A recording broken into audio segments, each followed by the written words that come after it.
vice-premier ministre en charge de l'économie nationale, Daniel Mukoko Samba, explore le financement bancaire afin de sécuriser les importations de carburant en République démocratique du Congo. Les détails vous seront donnés au cours de ce magazine. Madame, messieurs, bienvenue à tous et merci de nous renouveler encore une fois votre confiance. Au cours de cette édition, nous reviendrons également sur l'évolution des opérations financières de l'État congolais au 9 avril 2026. Mais avant tout, je vous invite à suivre les nouvelles en bref. On se retrouve juste après. Les réserves internationales de la République démocratique du Congo poursuivent leur progression. Selon les dernières données publiées par la Banque centrale du Congo, elles se sont établies à 7,6 milliards de dollars américains au 2 avril 2026, enregistrant une hausse hebdomadaire de 5,9%. Cette évolution traduit un renforcement de la position extérieure du pays dans un contexte marqué par la consolidation de recettes d'exportation et une gestion plus rigoureuse de flux financiers. Plus de détails sur Mtiri Panet. Au 2 avril 2026, la gestion de la liquidité en République démocratique du Congo s'est caractérisée par un recours accru aux instruments de politique monétaire, en particulier le bond émis par la Banque centrale du Congo. Selon les données issues de la note de conjoncture économique, cette stratégie a permis d'opérer une ponction de liquidité de 189,0 milliards de francs congolais, environ 76 millions de dollars américains sur le marché. Cette intervention s'inscrit dans une logique de régulation visant à contenir les pressions inflationnistes et à stabiliser les équilibres macroéconomiques. En retirant une partie des liquidités en circulation, la BCC cherche à limiter les excès de masse monétaire susceptibles d'alimenter la hausse de prix et de peser sur la stabilité du taux de change. Plus de détails chez Zumzire Kepanet. La croissance mondiale devrait ralentir à 3,1% en 2026 avant un léger redressement à 3,2% en 2027. Selon le Fonds monétaire international, ces niveaux restent positifs, mais il traduit une économie mondiale entrée dans une phase de fragilité durable, largement dominée par les tensions géopolitiques. Présenté le 14 avril 2026, en présence de Kristalina Georgieva, ce prévision s'appuie sur un constat: la guerre agit comme un choc économique profond dont les effets dépassent largement le court terme. Plus de détails, c'est Zumzire Kepanet. La ministre d'État en charge de l'éducation nationale et nouvelle citoyenneté Raïssa Malou a visité le mardi 14 avril 2026 le village de sciences installé à l'Athénée de la Gombe dans le cadre de la 13e édition de la Semaine de la science et des technologies organisée à Kinshasa. Cette visite officielle s'est déroulée en présence de plusieurs membres du gouvernement, dont le ministre d'État en charge de la formation professionnelle, Marc Ekila, le ministre de la Communication et des Médias, Patrick Mouyaya, et la ministre de l'Enseignement supérieur, universitaire, recherche scientifique et innovation, Marie-Thérèse Safi Sombo, ainsi que la ministre de la Jeunesse et de l'Éveil patriotique, Grace Coutinho. Le ministre provincial de l'Éducation de Kinshasa, Thierry Chitenge Kabouya, était également de la partie. Plus de détails, si je me dirais que Panet. Et voilà, de retour sur ces plateaux pour prendre les chiffres clés avec Adassa Grace qui revient sur l'évolution des opérations financières de l'État congolais au 9 avril 2026. Elle sera avec nous dans quelques instants.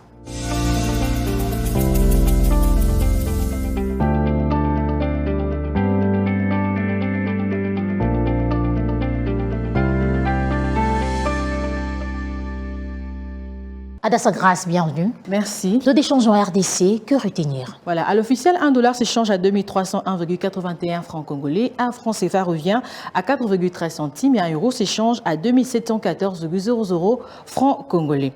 Pour le compte de marché parallèle, aujourd'hui, nous avons pointé Bibois et nous avons constaté que 1 dollar revient à 2250 francs congolais. 1 franc CFA s'échange à 5,00 centimes et 1 euro s'échange à 2750 francs congolais. Alors, qu'en est-il de la situation des opérations financières de l'État congolais produites par la Banque centrale du Congo au 9 avril 2026? En rythme mensuel, le 9 avril 2026, le tableau de suivi de la situation des opérations financières de l'État produites par la Banque centrale du Congo renseigne que le recette de 239,5 milliards de francs congolais, de dépenses de 490,0 milliards de francs congolais. Quelle est la situation des bons et obligations du Trésor au deuxième trimestre de l'année en cours? Pour ce qui est de la situation du bon et obligations du Trésor pour le deuxième trimestre de l'année 2026, le calendrier indicatif des émissions de titres publics prévoit des adjudications de bons et obligations du Trésor indexées pour un montant de 500 milliards de francs congolais à la période indiquée. Et aussi, le gouvernement de la République démocratique du Congo entend également lever 550,0 milliards de dollars américains via le bon et obligations du Trésor en devises. Par ailleurs, le résultat résultats de l'adjudication effectuée le 7 avril 2026 indiquent sur un montant attendu de 50,0 millions de dollars américains au titre des obligations du Trésor en devise de 18 mois avec un taux de 9% l'année. Alors que le gouvernement de la République démocratique du Congo a retenu la totalité des soumissions chiffré à 57,5 millions de dollars américains. Prenons maintenant le taux de couverture de cette opération qui a été de 115,0%. Et pour chuter, quelle est l'évolution des émissions des titres publics au premier trimestre 2026? Parlons de l'évolution des émissions de titres publics au premier trimestre 2026. Nous allons prendre les émissions de titres publics d'abord en millions de dollars américains qui s'est établi à 90 millions de dollars américains pour le mois de janvier pour se situer à 87,3 millions de dollars américains au mois de février et s'établir à 187,3 millions de dollars américains au mois de mars 2026 pour faire un total de 364,6 millions de dollars américains. Deuxième catégorie, nous allons prendre les émissions de titres en milliards de francs congolais. Pour le mois de janvier, nous avons 20 milliards de francs congolais enregistrés pour le mois de janvier. Il n'y a pas eu d'enregistrement au mois de février et le mois de mars, comme vous pouvez les constater, pour faire un total de 20 milliards de francs congolais. Pour ce qui concerne le remboursement en millions de dollars américains en janvier 2026, un enregistrement de 9,3 millions de dollars américains, 29,4 millions de dollars américains pour le mois de février et 110,6 millions de dollars américains pour le mois de mars 2026 et faire un total de 149,3 millions de dollars américains. Parlons maintenant du remboursement en milliards de francs congolais. Il s'agit bel et bien de janvier 2026. Un enregistrement de 18,1 milliards de francs congolais constaté, 29,9 milliards de francs congolais pour le mois de février et 80,3 milliards de francs congolais pour le mois de mars 2026 et pour faire ensuite un total de 128,2 milliards de francs congolais. Et enfin, nous allons prendre les émissions nettes en millions de dollars américains d'abord pour le mois de janvier. 80,7 millions de dollars américains, 57,9 millions de dollars américains pour le mois de février 2026 et 76,7 millions de dollars américains pour le mois de mars 2026 pour faire un total de 215,3 millions de dollars américains. Et enfin, nous allons prendre les émissions nettes en milliards de francs congolais situées en janvier 1,9 milliard de francs congolais, moins 29,9 milliards de francs congolais pour le mois de février et s'établir à moins 80,3 milliards de francs congolais pour le mois de mars 2026 et faire un total de 1108,2 milliards de francs congolais. Ainsi, l'encours global de titres publics au 8 avril 2026 a atteint 618,9 milliards de francs congolais contre 6396,2 milliards de francs congolais la semaine précédente. Merci Adassa Grace pour votre disponibilité. Merci. Je le disais tantôt, le vice-premier ministre en charge de l'économie nationale, Daniel Mukoko-Samba, explore les financements bancaires afin de sécuriser les importations de carburant en RDC. On en parle un peu plus largement dans le dossier du jour avec Judith Piombo qui sera avec nous juste après ceci.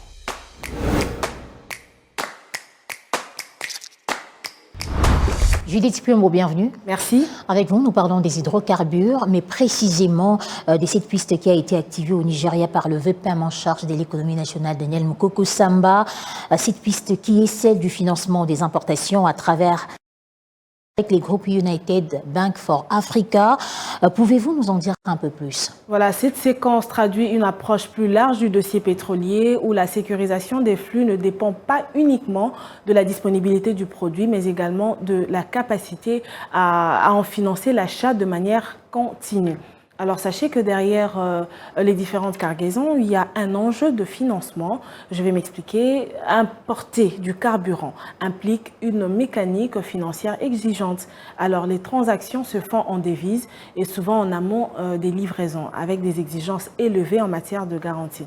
Et dans un marché comme celui de notre pays, la République démocratique du Congo, où les besoins sont constants, eh bien, la régularité des approvisionnements repose sur la fluidité de ces montagnes financières. Concrètement, un opérateur peut identifier un fournisseur, négocier un prix et aussi sécuriser une cargaison. Sans ligne de crédit mobilisable rapidement, l'opération peut rester bloquée. Alors c'est sur ce point que l'intervention d'un groupe bancaire structuré devient déterminante. Et en apportant clairement des instruments comme, je cite, les lettres de crédit, il y a aussi les facilités de paiement ou encore les garanties internationales. J'aimerais que l'on revienne sur cette mission menée au Nigeria. Elle s'inscrit dans quel cadre? La mission menée au Nigeria s'inscrit dans cette logique d'articulation. D'un côté, des discussions avec des acteurs industriels dans le but de diversifier les sources d'approvisionnement et de l'autre côté, un travail en parallèle avec des institutions financières qui sont capables d'accompagner ces flux. Alors, dans ce schéma, si vous observez bien, la banque ne finance pas seulement une opération ponctuelle. Ce qu'elle fait de plus, c'est qu'elle sécurise l'ensemble de la chaîne du fournisseur jusqu'au distributeur local. Et ceci en réduisant le risque de défaut et aussi en améliorant la confiance entre les différentes parties. Les échanges engagés au Nigeria prolongent donc une relation institutionnelle déjà amorcée. En effet, puisqu'en novembre de l'année dernière, l'année 2025, Tony Elumelu, qui est un économiste nigérien, avait été reçu par le président de la République démocratique du Congo, Félix Tshisekedi, avec à la clé des ajustements de gouvernance au sein de la filiale congolaise. Alors cette continuité donne une base beaucoup plus solide aux discussions actuelles en facilitant l'alignement entre les besoins du gouvernement et aussi les capacités du groupe bancaire. Alors, la démarche engagée au Nigeria montre que la sécurisation du carburant repose sur deux piliers étroitement liés. D'abord, l'accès aux produits et aussi la capacité à le financer. Alors, en activant ces deux leviers simultanément, les autorités cherchent donc à réduire les points de fragilité du marché. Le financement deviendra donc ainsi un outil d'anticipation. Alors, il permet de raccourcir les délais, aussi de sécuriser les différentes transactions et de stabiliser les approvisionnements. Alors, brièvement, pour conclure, on dira que dans un marché exposé au choc extérieur, cette approche offre donc une marge de manœuvre supplémentaire pour limiter les tensions internes. Merci Judith pour toutes ces informations très claires. Merci à vous. SMIC en RDC, justice sociale ou chaos économique annoncé, on en parle avec nos deux invités qui feront leur entrée juste après ces transitions. De retour sur ce plateau pour recevoir nos deux invités. Il s'agit de M. John Mwenda, délégué de la FEC auprès du Conseil national du travail, et Mme Mireille Kaloumé, déléguée également à la FEC auprès du Conseil national du travail. Bienvenue à tous les deux. Merci beaucoup. Je commence avec vous, Mme Mireille Kaloumé. La Fédération des entreprises du Congo mène un plaidoyer autour du SMIC. Qu'est-ce que vous préconisez? Voilà, merci pour la question. Le salaire minimum interprofessionnel garanti a été fixé par décret en mai 2025, avec deux niveaux d'application. Le premier niveau qui devait s'appliquer au mois de mai, donc de 14 500 francs congolais, qui n'a été appliqué malheureusement qu'en octobre, avec sa tension salariale de 1 à 10, et le deuxième niveau est de 21 500 qui aujourd'hui n'est pas encore appliqué dans les faits par les entreprises. M. John Mwenda, le relèvement du salaire minimum interprofessionnel garanti traduit une volonté politique d'améliorer les conditions de vie des travailleurs, mais la Fédération des entreprises du Congo soutient qu'une application brutale de cette mesure, combinée à une tension salariale généralisée et à une hausse des taxes, risque de fragiliser durablement l'économie nationale, d'accélérer le basculement vers l'informel et de compromettre la création d'emplois. Qu'est-ce qui justifie justement cette prise de position? Voilà, la FEC a demandé, durant le dernier Conseil national du travail, a d'abord démontré l'inapplicabilité de ce SMIC. Aller sur un SMIC de 21 500, qui est le triplement du SMIC, avec une tension salariale, a pour effet, pour un cadre de collaboration qui, dans une entreprise, touchait 630 $ en janvier 2025, de basculer, avec l'application de 14 500, de basculer à un salaire de 1 700 $ sans le transport et le logement. Et si nous appliquons la deuxième, les 21 500 francs, ce cadre de collaboration qui a démarré à 630 $ en janvier 2025 devrait être à plus de 2 500 $ en janvier 2026. La question de la FEC est celle-ci. Est-ce que la RDC peut se permettre d'avoir un SMIC supérieur au SMIC d'un pays européen tel que la Belgique? Nous le disons clairement, ce n'est pas possible. Nous avons demandé à la partie syndicale d'être réaliste. Il est illusoire de fixer un SMIC qui ne sera pas applicable ou qui va tuer les entreprises. Parce que nous devons maintenir la compétitivité de nos entreprises. Les entreprises en RDC sont relativement en grande difficulté.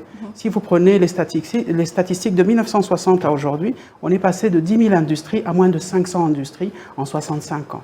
Cela démontre que l'environnement dans lequel nous évoluons est extrêmement difficile. Donc dans un tel environnement, appliquer un tel SMIC de 21 500, surtout avec sa tension de 1 à 10, qui a pour effet d'augmenter tous les salaires dans l'entreprise, n'est simplement pas réaliste. Alors, quelles sont vos recommandations ou vos propositions par rapport à ça? On a montré toute notre bonne foi. Nous n'avons pas refusé d'appliquer le SMIC. Nous appliquons déjà le premier palier de 14 500. Ce que nous avons demandé à toutes les autres parties, c'est d'y aller progressivement. Appliquer 16 500 dès le mois de janvier, aller sur 19 500 en juillet pour chuter l'année prochaine après une évaluation à 21 500 et surtout, très important, arrêter avec la notion de la tension salariale.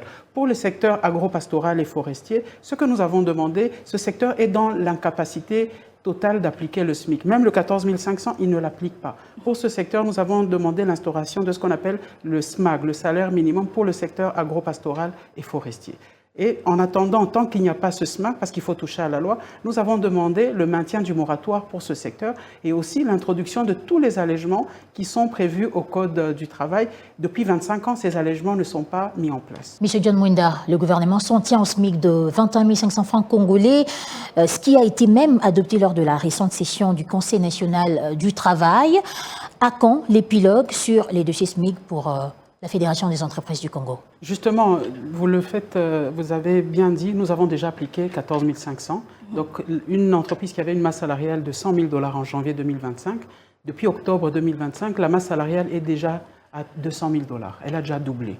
Ce que nous disons, il est impossible aujourd'hui de continuer et d'appliquer 2 mois après, donc après octobre, 2 mois après, appliquer 21 500. Donc cette entreprise qui avait une masse salariale de janvier de 100 000 $, elle devrait avoir une masse salariale de plus de 300 000 $. Et cela va malheureusement tuer les entreprises. Les entreprises ne sont pas en capacité de l'appliquer. Et la réalité est que depuis qu'il y a eu ce SMIC, plusieurs entreprises ont écrit au ministère du Travail pour introduire des demandes de licenciement massif. Ces demandes sont sur la table du ministre du Travail depuis plusieurs mois. C'est pour cela qu'on a convoqué le dernier CNT. Nous avons été en CNT. Malheureusement, on ne s'est pas accordé. Notre proposition était très claire, mais la partie syndicale s'est montrée catégorique. Elle a refusé de faire un quelconque compromis sur ce sujet-là. Donc maintenant, nous sommes dans une situation où l'État, le SMIC est toujours en vigueur, c'est toujours 21 500. Les entreprises ne savent pas l'appliquer. Parce que nous étions en CNT, nous, les entreprises, on a fait des propositions fermes d'y aller par palier, de retirer la tension, le secteur agro de mettre le SMAC, de maintenir le moratoire et de mettre les allogements pour eux. Vu que tout ça n'est pas fait, nous attendons maintenant l'arbitrage de toutes nos autorités. La RDC, en toute responsabilité, ne peut pas se permettre d'avoir un SMIC supérieur au SMIC belge. Et là, vous êtes en train directement de demander au gouvernement de stopper ce qui se passe sur le terrain? Nous demandons au ministre du Travail, il sait très bien qu'aujourd'hui, la grande majorité des entreprises n'appliquent pas le SMIC. C'est-à-dire que s'il envoie les inspecteurs, ça sera simplement pour donner des pénalités à toutes les entreprises du Congo. Or, nous attendons, et notre parti, et toutes les entreprises qui ont déjà des autorisations en réalité pour licencier, attendent d'abord le feedback du gouvernement. Nous demandons, je pense que toutes les grandes autorités du pays, la Première ministre, le Président de la République et toutes les grandes autorités, ils étaient avec nous au CNT, ils ont compris. Maintenant, nous attendons qu'ils arbitrent dans l'intérêt des entreprises, mais surtout dans l'intérêt des travailleurs. Parce qu'il ne faut pas oublier une chose, on ne peut pas dissocier l'entreprise du travailleur. L'entreprise sans travailleurs, c'est une coquille vide. Donc l'entreprise est justement composée de travailleurs. Si maintenant nous prenons des mesures qui ne concernent qu'un secteur privé et qui va tuer ce secteur-là, sachant que nous sommes dans un environnement où il y a la concurrence, bientôt, d'ici l'année prochaine, on rentre dans ce qu'on appelle la ZLECAf. Les frontières vont s'ouvrir, les produits angolais vont rentrer chez nous et vice-versa. C'est une bonne chose en réalité pour le pays, mais il faut que notre économie, il faut que les entreprises congolaises soient à même de tenir tête à ces pays-là. Aujourd'hui, le SMIC en Angola est à 109 $. Nous sommes aujourd'hui, avec toutes les charges, à plus de 400 $. Le SMIC en Zambie est à 101 $. On est à 400 $. Le SMIC à Brazza est à 158 $. Nous, on est à 400 $. Avec la ZLECAf, quelle entreprise viendra investir en RDC, sachant qu'on a plus de 110 millions d'habitants. On est le plus grand marché de l'Afrique centrale. Donc naturellement, toute entreprise qui voudrait investir en Afrique centrale devrait venir d'abord en RDC. Mais si les conditions ne sont pas propices aux affaires, ces entreprises vont malheureusement se diriger vers nos pays voisins. Et c'est ce qui arrive aujourd'hui. Vous allez en Angola, en Zambie, des centaines d'entreprises sont en train de s'installer, des usines s'installent, pas pour vendre nécessairement en Angola, mais pour vendre chez nous. Or, nos jeunes ont besoin d'emploi. Nos étudiants, chaque année, vous avez autant de millions d'étudiants qui rentrent sur le marché de l'emploi. Il faut qu'on leur garantisse un travail. Donc, c'est vraiment un plaidoyer qu'on fait non seulement pour les entreprises, mais c'est aussi pour les travailleurs. Madame Mireille Kaloumé, avez-vous un mot de la fin? Nous sommes, et les mots sont faibles, à la veille d'une catastrophe économique sans précédent. Et il est vraiment urgent, et nous le demandons avec vraiment beaucoup d'insistance et humblement au gouvernement, de se pencher sur cette question afin de trouver une solution calme, apaisée, progressive, qui préserve l'emploi et les travailleurs. Merci, M. John Mwenda, et merci à vous, Madame Mireille Kaloumé également, d'avoir répondu à toutes nos questions. C'est nous qui vous remercions. Merci beaucoup. Suivez-moi tout le jour à travers Zoom Wendé sur Zoom Eco Live. Abonnez-vous sur notre chaîne YouTube.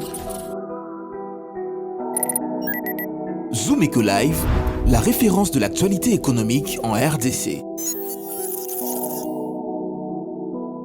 Mesdames et messieurs, place à présent à la rubrique Zoom Wendé avec Naomi Kandé qui nous rapporte les prix des riz au marché Ziguida. Je vous propose de suivre ces condensés que nous propose la régie.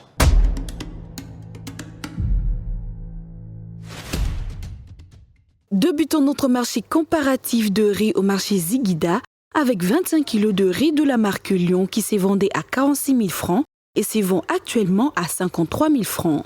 25 kg de riz de la marque Bébé coûtait 48 700 francs et revient actuellement à 55 000 francs. Pour le consommateur de riz de la marque Waris de 25 kg, son prix était fixé à 45 000 francs et son prix actuel tourne autour de 49 000 francs congolais. Toujours dans ces mêmes marchés des Ziguida, le riz parfumé de la marque Jasmine coûtait 108 000 francs congolais. On le retrouve actuellement autour de 115 000 francs. On clôture notre marché avec 1 kg de riz Jasmine qui s'est vendu à 9 000 francs. Cela coûte actuellement 12 000 francs congolais au marché Ziguida.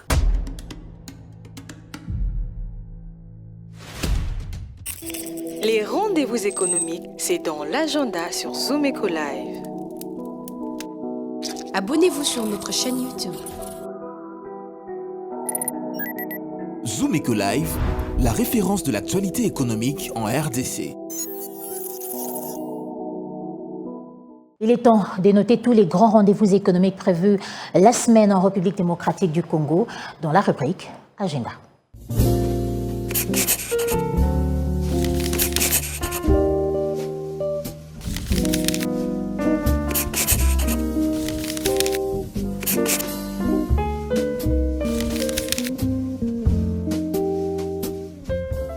Bienvenue à l'agenda, voici le rendez-vous économique.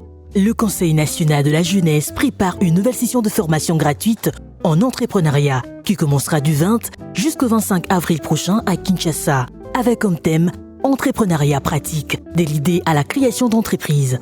À présent, prenons notre rendez-vous, il s'agit de la 9e édition de la Semaine française de Kinshasa qui se tiendra du 22 au 24 avril prochain au Pullman Grand Hôtel de Kinshasa, axé sur RDC France, perspective partagée. Et enfin, une nouvelle session de formation à prendre avec Orange RDC sur le marketing digital du 22 au 24 avril prochain, sous les thèmes les réseaux sociaux et la psychologie humaine.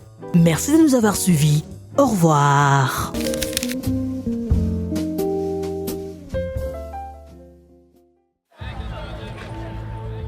C'est art de se tirer d'affaire, de faire face à la crise, de bricoler, de trouver des solutions avec ce qu'on a sous la main.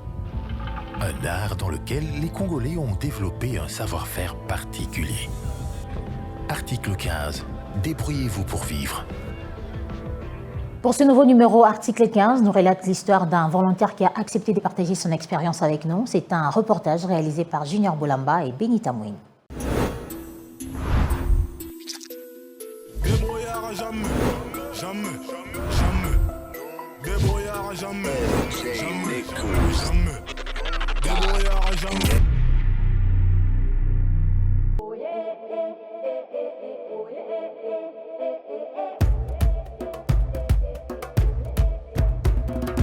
moussa na lavage et puis chauffeur. Na nettoyera mi tuka donc tous les mutuka nyonso. Les avions ont nettoyé. Banda pour moi na bani moussa là où na sali plus de ce que d'abord 10 ans. La espérance est belé. Belé vraiment. Belé donc moussa là où zomo na ngo beaucoup la ngai bana fiti la ngai va parler.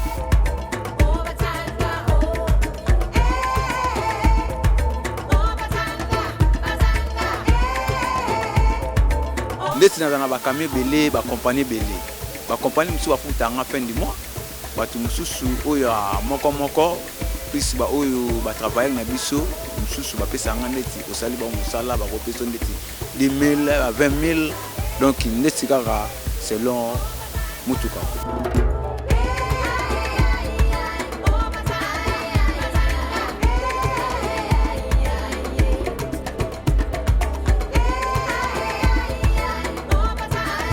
Nasalaka musala na ngai oyo nazalaka na mwa compte na nga moko bo quelque part na banque na koti ya mwa 10 francs pour lobi ko sunga nga bon so na gagné 50 000 na rolia 20 000 30 000 na ke bomo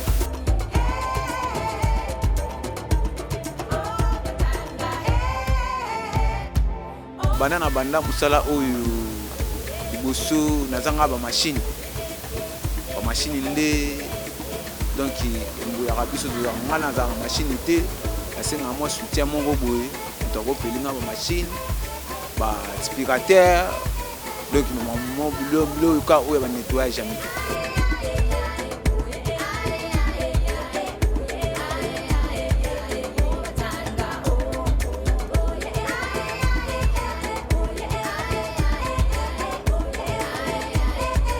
gouvernement ay son abiso biso ba oyo tulukaka mbongo na selo force na biso toboya koyiba toboya kokende ocuba bato bambeli kobotola basaki ya bato mais nzambe asala biso na makasi po tolukaka mbongo tona apesa bagene lokola nga tolukaka nde mbongo osali mwa cope na yo ozuma mbongo tie na posa keno akende okaka na bato bakaji.